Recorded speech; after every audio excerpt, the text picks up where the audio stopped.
Assalamualaikum warahmatullahi wabarakatuh. Perkenalkan, nama saya Ajeng Saristianingrum dengan NIM 20321100048 kelas Agribisnis B. Jadi saya akan memaparkan mengenai mini riset perencanaan usaha tani komoditas kacang tanah pada Kabupaten Lamongan. Pada video kali ini saya akan memaparkan 4 pokok pembahasan, antara lain perencanaan usaha tani kacang tanah, sumber pembiayaan usaha tani kacang tanah, kelebihan dan kekurangan asuransi pertanian, dan kemitraan usaha tani kacang tanah. Sebelum masuk ke pokok pembahasan, saya akan memaparkan mengenai latar belakang terlebih dahulu.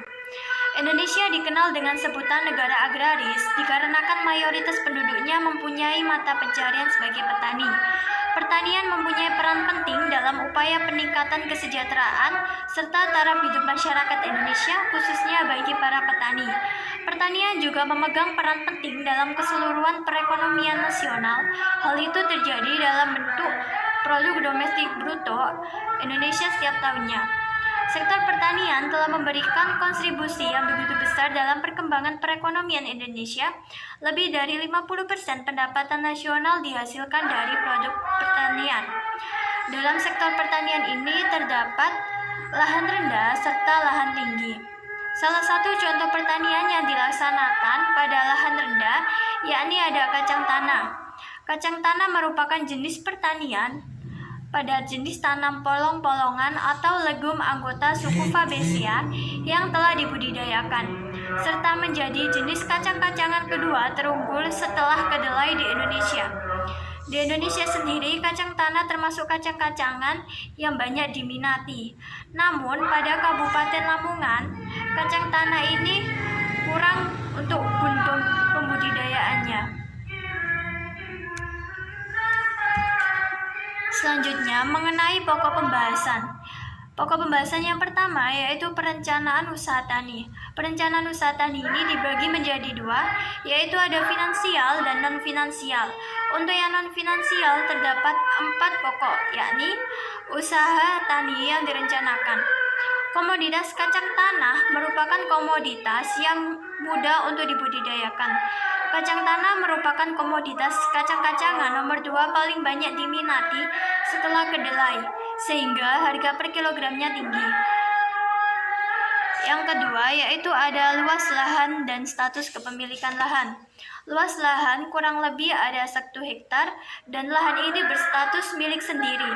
Lahan ini setiap tahunnya berbeda-beda komoditas yang dibudidayakan, tergantung dengan kesediaan air yang dimiliki.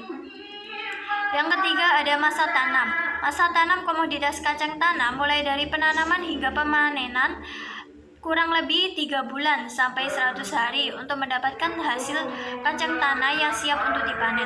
Yang keempat, pemeliharaan usaha tani kacang tanah. Untuk dapat memperoleh hasil kacang tanah yang optimal serta berkualitas, maka diperlukan dilakukan perawatan dan pemeliharaan mulai dari kacang tanah pada fase bibit hingga fase panen. Kegiatan perawatan dan pemeliharaan dilakukan dengan beberapa tahapan, yakni penyulaman, penyiangan, pemupukan, serta pengendalian hama. Selanjutnya perencanaan usaha tani perencanaan usaha tani finansial. Di sini ada 3 tabel, yaitu biaya variabel, biaya tetap, dan biaya tenaga kerja. Yang pertama untuk biaya variabel, yakni input variabel merupakan biaya-biaya bahan baku yang diperlukan dalam kegiatan usaha tani. Input variabel ini merupakan salah satu faktor produksi yang memiliki pengaruh yang cukup besar terhadap kuantitas kacang tanah yang dihasilkan. Pada input variabel ini dibutuhkan pengeluaran biaya sebesar 12.937.000.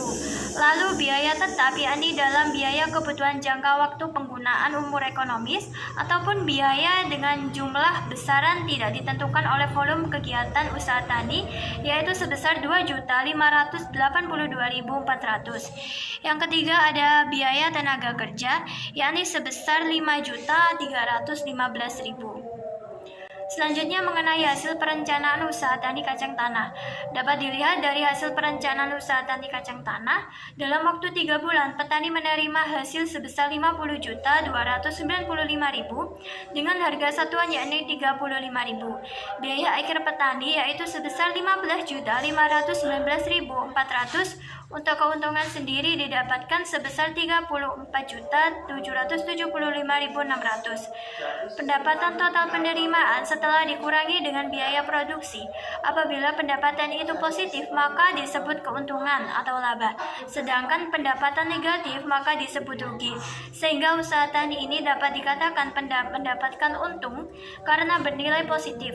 R/C rasio lebih dari 1 sehingga dapat dikatakan bahwa petani kacang tanah mengalami keuntungan.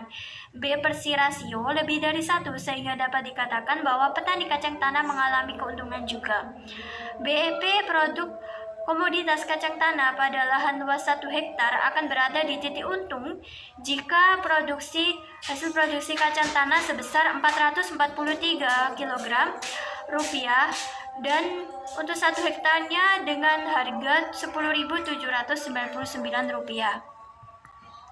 Untuk pokok pembahasan kedua yaitu sumber pembiayaan usaha tani. Sumber pembiayaan usaha tani digunakan oleh petani kacang tanah oleh Kabupaten Lamongan yakni menggunakan tabungan sendiri yang berasal dari sisa-sisa panen sebelumnya. Masalah-masalah yang dihadapi petani antara lain petani kekurangan modal. Permodalan yang dimiliki petani hanya berasal dari tabungan pribadi. Hal ini memiliki banyak resiko yang nantinya dapat mengancam keberlangsungan kegiatan usaha tani. Karena biasanya terdapat faktor yang dapat membuat permodalannya sebelumnya dapat digunakan sebagai modal usaha. Selanjutnya justru digunakan untuk kebutuhan-kebutuhan yang mendesak. Sistem perbankan yang kurang mendukung untuk petani. Saat ini profesi sebagai petani kurang mendapatkan kepercayaan dari bank untuk dapat pinjaman sejumlah uang. Karena penghasilan petani dinilai tidak konsisten serta terlalu kecil dalam meminjam kredit serta proses untuk kredit yang dinilai terlalu rumit bagi petani. Terkadang petani juga enggan untuk melakukannya. Selanjutnya, apabila melakukan penggunaan kredit dengan pembayaran secara bulanan tidak sesuai dengan usaha tani yang memberikan siklus produksi musiman. Selanjutnya, kurangnya pemahaman petani mengenai apa saja jenis-jenis kredit yang bisa didapatkan petani serta prosedur untuk melajukan kreditnya.